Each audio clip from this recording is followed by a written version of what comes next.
Et bonjour, ici Sébastien, j'espère que ça va bien. Aujourd'hui, je vous parle du film Varsity Blues, ou en français, c'est Les pros du collège, qui arrive pour la première fois en 4K Ultra HD. Un film réalisé en 1999 par Brian Robbins et qui met en vedette, entre autres, James Van Der Beek, John Voight, Paul Walker, Ron Lester et Scott Caan. Donc, c'est en fait l'histoire de Lance Arbor, qui est un des membres les plus doués des Coyotes, qui est l'équipe de football de la ville de West Cannon. Et en fait, c'est le corps arrière de l'équipe. Et il doit renoncer à finir la saison à cause d'une blessure. L'équipe est contrainte de le remplacer par Jonathan Moxon, qui est un homme plus intellectuel et sensiblement moins motivé que ses camarades. Et Moxon se heurte à l'inflexible entraîneur Kilmer qui lui reproche son indiscipline et sa désinvolture à l'approche d'une rencontre décisive pour l'équipe. Célébrant son 25e anniversaire cette année, je trouve que Varsity Blues a bien vieilli. C'est une sorte de film pour ados sur le thème du football, même s'il est question de party, d'alcool, de sexe et de popularité. Le film, je trouve qu'il va plus loin que ça. Il y a beaucoup de drames et d'émotions brutes en cours de route qui tournent autour de l'aspect socio-économique des jeunes, des bourses universitaires pour une potentielle carrière, des dégâts que ce sport peut provoquer, comme les commotions cérébrales et les problèmes aux genoux, ainsi que la trop grande importance de certains dirigeants et amateurs pour ce sport au détriment des jeunes joueurs. James Van Der Beek était en plein cœur de sa série Dawson lors de la sortie du film.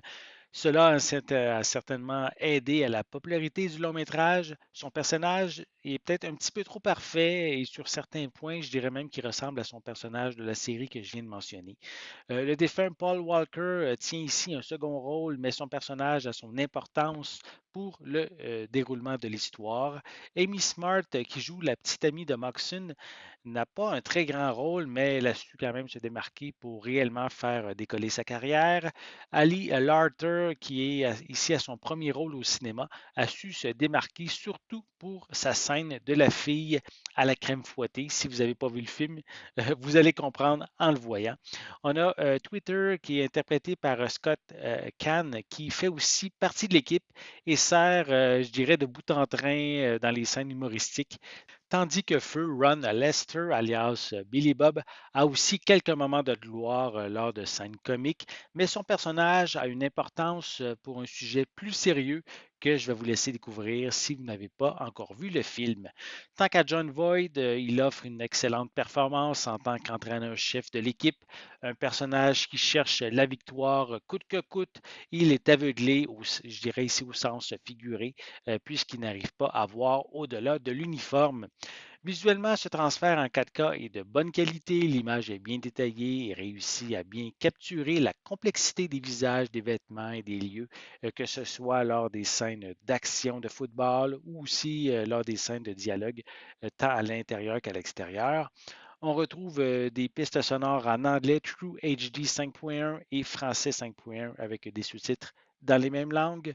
Pour les suppléments, ils sont tous sur la copie Blu-ray qui est incluse et on y retrouve un commentaire audio du réalisateur Brian Robbins et des producteurs Tova Later et Mike Tollin.